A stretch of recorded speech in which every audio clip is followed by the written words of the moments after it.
All right, football fans, welcome back. My name is Mark Coe, and we have another installment of our alumni series for the New Mexico Young American Football League.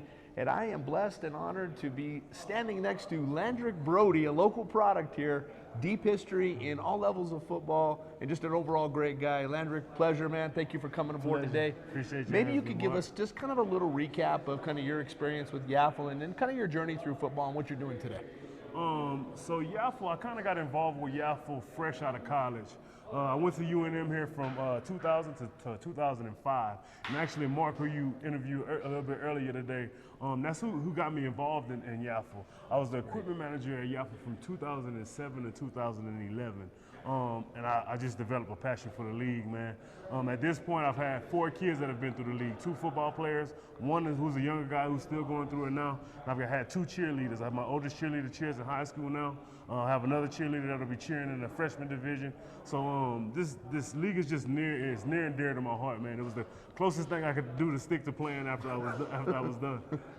Now, you also played a little bit of semi-pro football. Maybe you could give us your journey and what's been going on with that. Yeah. So I played. I was done at UNM 04, 05. We got sort of an indoor circuit here in Albuquerque. In 08 and 09, I played for the New Mexico Wildcats, who played at the Santa Ana Star Center. That's right. Then we had another team, the New Mexico Stars.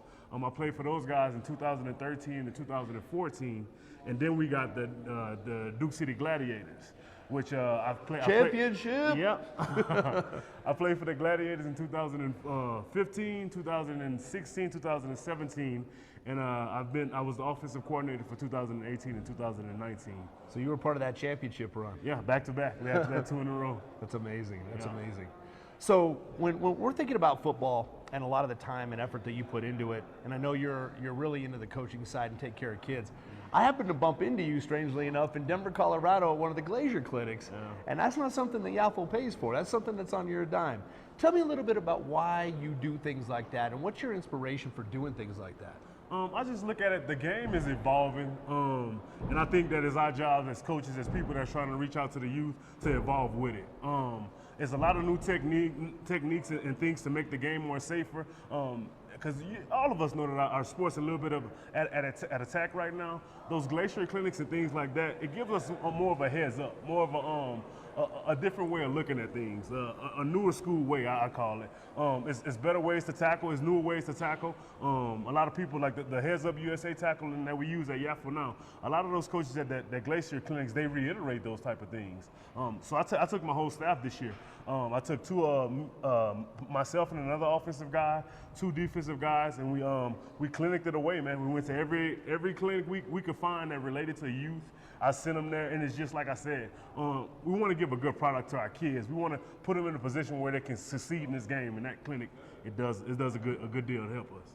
You know, and I think about you, Landrick, I look a lot up to you because I kind of came through Yaffle when you were going through too, and you were kind of on all sides of the equation.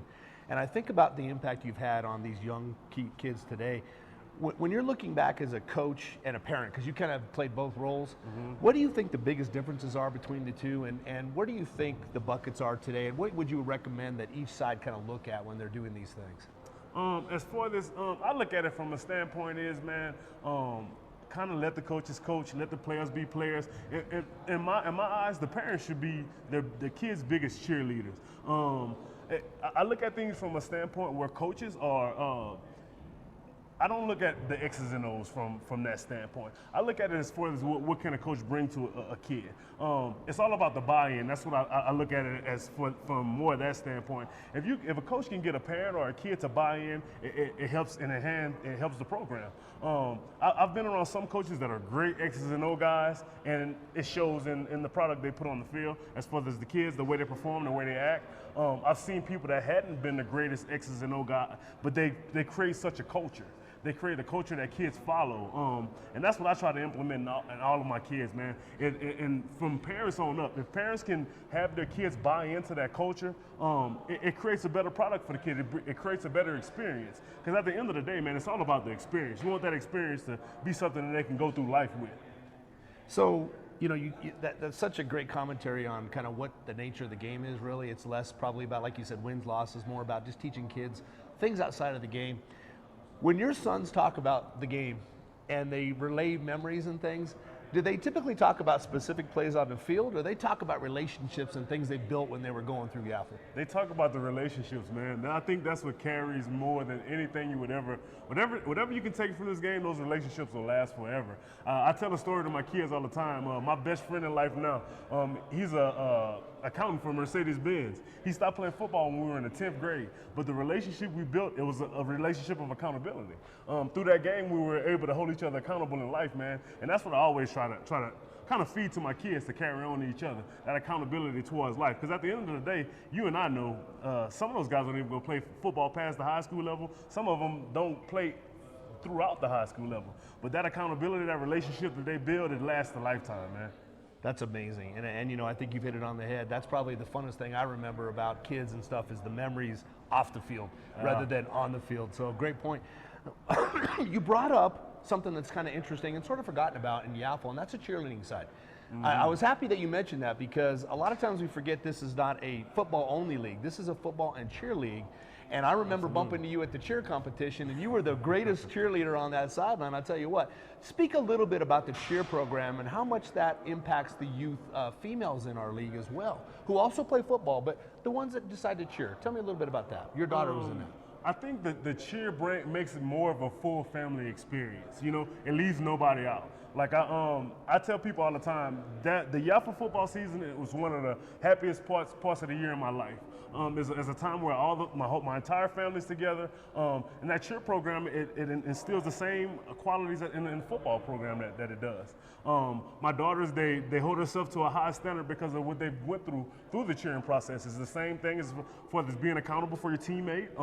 It's a conditioning aspect to it that my girls don't always agree with, but that cheerleading perspective of it, it makes it more of a true family event. Like it's the one time of the year, every weekend that my family, all of us are together, and it makes it a blast. The cheer perspective makes it a blast. Yeah, I mean, and I watched how much fun you were having, and it wasn't nothing to do with football. Just cheering on the girls and your daughter, and your wife was there, cheerleading coach, and it was just a really cool experience to see it firsthand. As we close out our conversation today, and you're thinking about maybe some people out there in the community that are thinking about coaching or thinking about signing up for football, what kind of words of advice or wisdom would you give to those parents that are sort of on the line? They're not sure what they should do and how they should do it, if they should sign up their young kid or wait till they're high school. What would you say to those parents? Honestly, I would. This is something I would always advise. If your child has any interest in signing up in football, I would do it right away to give them that opportunity to kind of be involved in that situation. Like I said, it'll bring out something in your kid. It helps from the school aspect. It holds them accountable from a school aspect. It also gives those kids something. I look at my kids. It always gives them something to look forward to.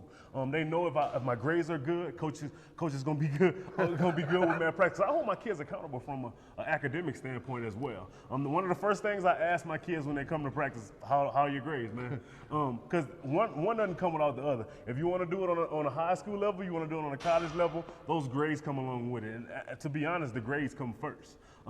So I always, and for those parents that are discouraged or even question coaching, the reward of that is endless, man. And I was listening to Coach Mark talk earlier. I run into those kids. My first year coaching was in 2008.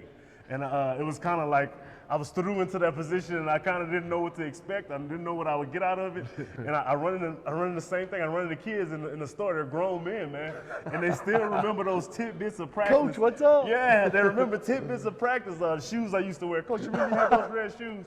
So That's amazing, the reward in those type of things are endless to me. So if people ever have a thought or inkling of a thought of wanting to coach, I think it'll be a great opportunity. All right.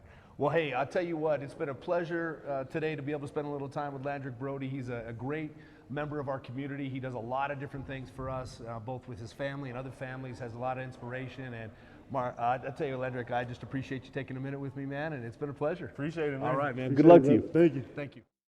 Audio Jungle.